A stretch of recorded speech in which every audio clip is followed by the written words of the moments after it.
Bonjour. Donc moi je vais vous parler de la chambre des erreurs. Donc pour rappel, le principe de la chambre des erreurs, c'est de dissimuler des écarts et des risques potentiels que les participants devront relever. C'est de présenter des situations à risque pour le patient et de reconstituer des événements indésirables. Les thématiques les plus souvent identifiées dans le cadre de la chambre des erreurs, c'est la prévention du risque infectieux, l'identito-vigilance, la sécurisation du circuit du médicament, la sécurité transfusionnelle et tout ce qui tourne autour de la tenue du dossier patient. Donc, dans quel cadre nous avons été amenés à faire cette chambre des erreurs? En fait, elle s'est créée dans le cadre d'un projet institutionnel qui était organisé dans le cadre de la semaine de la sécurité des patients, donc c'est-à-dire l'année dernière au mois de novembre 2015. Le pilotage est un copilotage à la fois par la direction de la qualité et la coordination générale des soins. Et nous avions dans ce comité de pilotage différents partenaires, la cellule des vigilances paramédicales constituée de cadres supérieurs et de l'infirmière coordinatrice des vigilances, médecins et infirmiers hygiénistes, médecins hémovigilants, pharmaciens et le service de la communication. Les objectifs de ce projet, c'était de promouvoir l'implication de l'ensemble des usagers et des professionnels de santé dans la sécurité des soins. C'était d'éveiller l'intérêt et de mobiliser l'ensemble des acteurs de la chaîne du soin, d'analyser les pratiques professionnelles, les comprendre et de mettre en œuvre des solutions d'amélioration, d'acquérir et de réactualiser des connaissances et des compétences, et le tout dans un environnement ludique. Alors l'organisation, donc en fait, nous avions pris le parti d'organiser cette chambre des erreurs durant la semaine de la sécurité des patients. Donc nous avions fait le choix de reconstituer une chambre de patients et une salle de soins à la maison des usagers qui se trouve à l'entrée du CHU de Limoges, au cœur en fait, pour que ce soit au cœur de l'hôpital. Il y a eu une phase préparatoire qui a été assez importante, notamment qui a consisté à obtenir l'adhésion des représentants des usagers et de l'ensemble des associations de patients qui intervenaient au CHU de Limoges, puisque nous tenions vraiment à ce que cette chambre des erreurs leur soit aussi ouverte. Il y a eu aussi un gros travail concernant l'identification du choix des erreurs à partir des déclarations d'événements prévalents et des quick audits qui étaient réalisés avant la visite de certification. Alors pour tout vous dire, cette chambre des erreurs et cette semaine de sécurité des patients est tombée en pleine semaine de certification. Donc nous avions vraiment un public de choix, et donc nous nous étions préparés à cette semaine de certification par le biais de quick audits dans le mois qui avait précédé, et ces quick audits nous avaient permis de mettre en évidence peut-être des dysfonctionnements, des événements indésirables a priori, et puis de voir du coup si nous étions bien calés. Donc pour identifier et choisir les erreurs que nous allions mettre dans la chambre des erreurs, nous étions partis aussi du résultat de ces quick audits. Nous avons aussi recensé les procédures qui existaient et le matériel nécessaire. Nous voulions aussi être sûrs qu'en regard de chaque événement, de chaque erreur que nous allions reconstituer, nous avions bien des procédures de référence qui permettaient de répondre à ces erreurs. Il nous a fallu aussi considérer tout l'aménagement de la chambre des erreurs dans la maison des usagers. Et puis tout ceci s'est fait par le biais d'une coordination médicale par le médecin gestionnaire des risques, et puis nous avons organisé toute la participation des pôles, et ça a été de la responsabilité de la coordination générale des soins. Alors comment ça s'est passé? En fait, nous avons organisé des ateliers, 5 demi-journées qui étaient ouvertes aux usagers, aux étudiants, aux professionnels de santé médicaux et paramédicaux. L'accueil des participants donc se faisait déjà à l'extérieur de la chambre des erreurs, et là ça a été surtout le rôle des usagers, puisque ils avaient organisé des stands qui leur permettait aussi de se faire connaître auprès du public, et puis qui leur permettait un petit peu de faire l'accueil et un peu les rabatteurs, hein, pour inviter les usagers et d'autres professionnels à rentrer à la Chambre des erreurs. À l'intérieur, nous distribuions le scénario, une fiche de recueil des erreurs, plus une enquête de satisfaction qui était destinée à l'évaluation de notre chambre des erreurs, et tout ceci était remis par un professionnel de la direction qualité. Durant le parcours, il y avait quand même un soignant qui accompagnait l'enquêteur si besoin. Et puis, à l'issue de cette chambre des erreurs, il y avait un débriefing qui était assuré par un professionnel médical ou soignant. Et là, nous avions fait des posters récapitulatifs des erreurs et nous remettions des flyers aux personnes qui avaient participé. Dans le cadre du suivi, nous avons exploité les résultats et nous avons fait une restitution globale des résultats avec une remise de prix auprès des professionnels.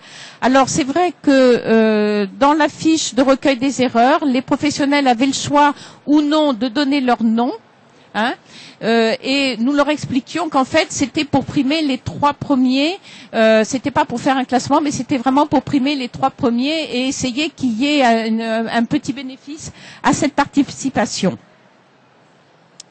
Alors voilà comment a été organisée notre chambre des erreurs. Donc là, c'était l'entrée. Ensuite, il y avait une petite salle de soins qui était reconstituée. Ensuite, l'enquêteur passait dans la chambre des patients avec un lit, un mannequin. Et ensuite, dans cette zone-là, c'était la zone de débriefing. Et donc, nous avions fait un circuit avec une entrée et une sortie. Et les stands des usagers se trouvaient devant la chambre des erreurs.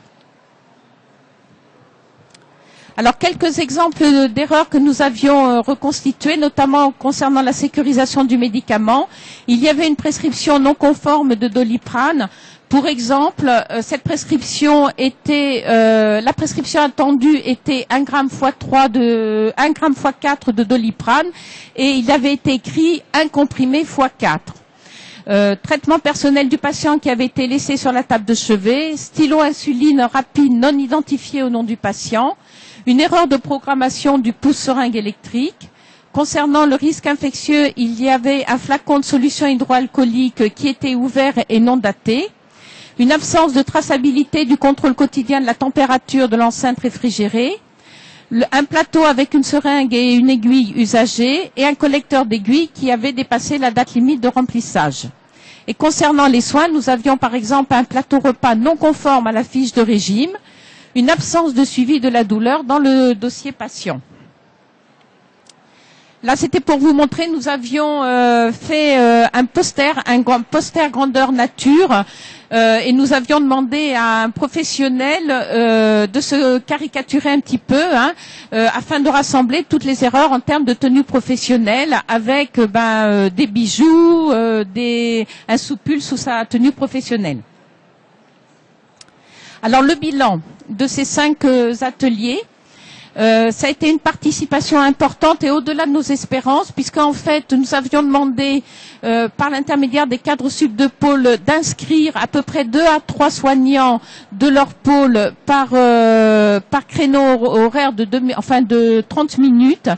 Et en fait, au fur et à mesure de la semaine, avec le bouche à oreille, nous avons des professionnels qui ne s'étaient pas inscrits, qui sont venus spontanément se présenter à la Chambre des erreurs. Donc nous avons eu 165 personnes, 87 professionnels de santé du CHU, beaucoup d'étudiants, issus à la fois de facultés, hein, aussi bien médecine. Nous avons eu des sages-femmes, des étudiants infirmiers aides-soignants, et nous avons eu 30 usagers. 41 services ont été représentés. Le nombre moyen d'erreurs détectées a été de 17 sur 42 erreurs constituées, et le meilleur score a été de 35 erreurs identifiées. Les résultats, alors là je vous affiche le résultat obtenu uniquement par les professionnels, hein, puisqu'en fait nous avions des résultats très divers, hein, selon que nous avions affaire à la population des usagers, ou bien aux étudiants, ou bien aux professionnels. Donc là, ce sont juste les résultats obtenus par les professionnels. Les erreurs les mieux détectées ont été la poche à urine au sol à 90%, la sonnette qui était éloignée du patient et la chemise tachée. Ensuite, nous avions des PSL incompatibles avec la carte de groupe sanguin et la discordance d'identité entre le bracelet et les étiquettes patients, ce qui quand même fait un petit peu froid dans le dos, hein, parce que ça veut dire que c'est pas forcément une vérification systématique. Et puis, un petit peu plus grave encore, nous avions une erreur de programmation sur un pouce-seringue électrique, et là, cette erreur n'a été détectée qu'à 68%. Et puis, la présence de bijoux, qui n'a été détecté qu'à 66%. Hein. Dans les erreurs les moins détectées, c'est-à-dire inférieures à 50%, il y avait une absence d'identification du professionnel. Nous avons au CHU un formulaire droit des patients sur lequel l'infirmière doit tracer la recherche de la personne de confiance, l'autorisation pour les prélèvements biologiques. Ces erreurs, ce formulaire non rempli n'a été détecté qu'à 39%. L'absence de traçabilité de l'IMC, l'absence d'une non-naissance sur la carte de groupe sanguin, le bouchon de bétadine qui était posé sur la face interne sur la paillasse, et puis un mauvais étiquetage du casier pharmacie, puisque avec une absence de DCI, et là ça n'avait été détecté qu'à 4%. Donc, résultat, suite à l'enquête de satisfaction, la participation a été très appréciée et utile à 99%. Et tous ceux qui sont passés nous ont demandé de renouveler cette expérience à 93%.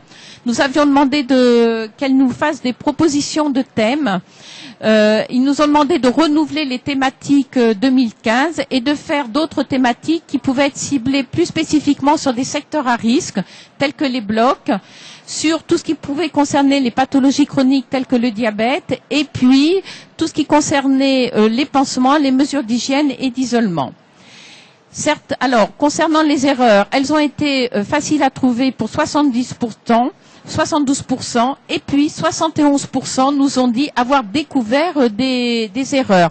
Et pour vous donner juste un exemple, l'exemple du Doliprane était quand même très parlant, puisque en fait les infirmières beaucoup d'infirmières n'avaient pas trouvé cette erreur de la prescription du Doliprane, parce que en fait au lieu de 1 gramme x 4, il avait été écrit 1 comprimé x 4, et spontanément les infirmières lisaient 1 gramme x 4.